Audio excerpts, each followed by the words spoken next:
Salut, bienvenue dans ce nouveau cours de la langue Imba. Aujourd'hui, nous allons voir le passé de négatif dans la langue Imba. On avait déjà fait un cours d'introduction et pendant le cours d'introduction, je vous avais dit que le cours devait être fait et envoyé à ceux qui ont le livre de grammaire 1. Et maintenant, alors, effectivement, le cours a été fait et envoyé ces 4 cours privés sur les passés négatifs. Parce que dans la langue Imba, il y a le passé 1 négatif, passé 2 négatif, passé 3 négatif. Tous les 4 cours ont été faits et envoyés à ceux qui ont le livre de grammaire 1. Et aujourd'hui, je vais vous donner des explications à ceux qui ont les livres ou bien à ceux à qui j'ai envoyé le cours là. Les explications d'aujourd'hui vont vous permettre de rapidement comprendre. Ça veut dire que si vous regardez le cours-ci et que vous partez regarder le cours que je vous ai envoyé en privé, vous allez bien comprendre la partie sur le passé de négatif. Le cours a été fait et je vous ai envoyé ça par mail. Maintenant, ce que vous devez savoir sur le passé de négatif, c'est que pendant la conjugaison, que le verbe est ou pas un complément, alors il y aura un marqueur de fin de négation. C'est un peu comme le passé 1. Au passé 1, je vous avais dit que le verbe devait avoir un marqueur de fin de négation, que le complément soit là ou pas, ça devait être là, et que le complément soit inversé ou pas, ça devait être là. Mais vous devez aussi par contre savoir que au passé 2 négatif, pendant la conjugaison, dans la langue Imba, il n'y a pas possibilité d'inverser le verbe et le complément. Le verbe reste toujours devant son complément. Par exemple, comme ça, c'est le verbe le numulu. On avait dit au passé 1 que pendant la conjugaison, au passé 1, nous sommes au passé 2, pendant la conjugaison au passé 1 du verbe le numulu ici, on avait dit qu'il est tout à fait possible de dire manka numulu o et on peut aussi dire manka mulu nu. Donc on pouvait inverser au passé 1. Sauf qu'au passé 2, j'ai dit que cette inversion-là est impossible. C'est-à-dire on ne peut pas prendre ça, on met ici au passé 2. Cela est valide que pour le passé 1. Ce que vous devez savoir. Maintenant, ça c'est déjà la particularité. Le complément reste à sa place, le complément, peu importe la circonstance. Il n'y a pas d'inversion. Et le lien que le passé 1 négatif a avec le passé 2 négatif, c'est qu'on applique l'algorithme de détermination du marqueur de fin de négation à chaque fois. C'est-à-dire quoi? Par exemple, regardez les phrases ici. C'est tous sont des phrases qui sont au passé 2 négatif. Vous voyez qu'ici, il y a un marqueur de fin de négation. Il y a un marqueur de fin de négation. Il y a un marqueur de fin de négation. Ces marqueurs de fin de négation-ci sont obtenus grâce à l'algorithme de détermination du marqueur de fin de négation.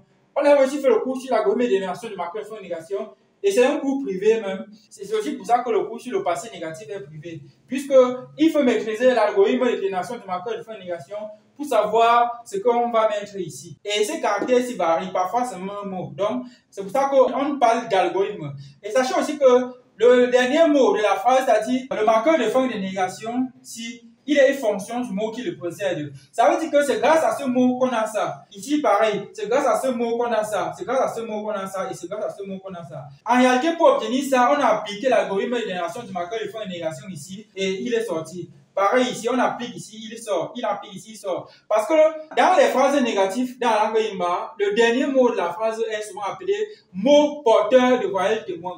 Celui-ci porte la voyelle témoin. Ça porte la voyelle témoin. Comme celui-ci porte la voyelle témoin, on avait dit que quoi? Le cours sur la voyelle témoin était un cours public. J'ai donné ça à tout le monde. On avait dit que la voyelle témoin était tout simplement la dernière voyelle obtenue en parcourant le mot de la gauche vers la droite. La voyelle témoin de Melou, c'est OU, parce que le OU, c'est la dernière voyelle qui est à l'intérieur. Maintenant, l'algorithme de génération du marqueur de fin de négation dit que quoi? Lorsque la voyelle témoin est OU, alors le marqueur de fin de négation est OR. C'est pour ça qu'on a mis ça ici. Bref, j'ai expliqué ça dans le cours que je vous ai envoyé en privé.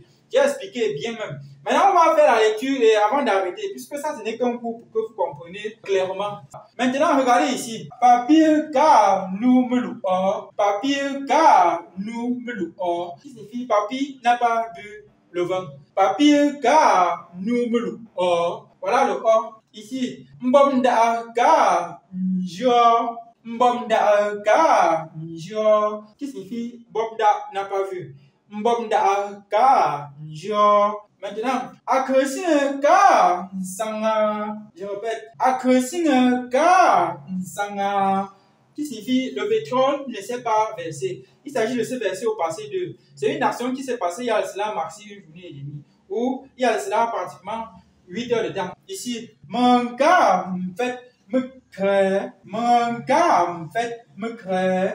Qui signifie je n'ai pas mangé des beignets. Voilà ça. Vous voyez qu'à chaque fois, il y a le marqueur de fin de négation. Par exemple, ici, voici le verbe qui est conjugué. vous pouvez remarquer qu'après le verbe, il n'y a rien, c'est-à-dire il n'y a pas un complément ici. On a donc appliqué l'algorithme de dénation du marqueur de fin de négation sur celui-ci pour obtenir ça. Et ici, par exemple, c'était un verbe à complément, sauf que j'ai dit que au passé 2 négatif, le complément il reste toujours après le verbe. C'est pas comme au passé 1 où on peut inverser. Remarquez par exemple, la phrase ici qui est au passé 2, si c'était au passé 1, comme j'ai dit qu'au passé 2, on ne peut pas inverser les positions. Or, pourtant, la même phrase, elle peut être utilisée au passé 1 et on inverse. Regardez par exemple, papi kamelo nous, papi kamelo nous, qui signifie papi n'a pas vu le vin. C'est le passé 1. Vous voyez que melo nous, vous voyez que melo est devant.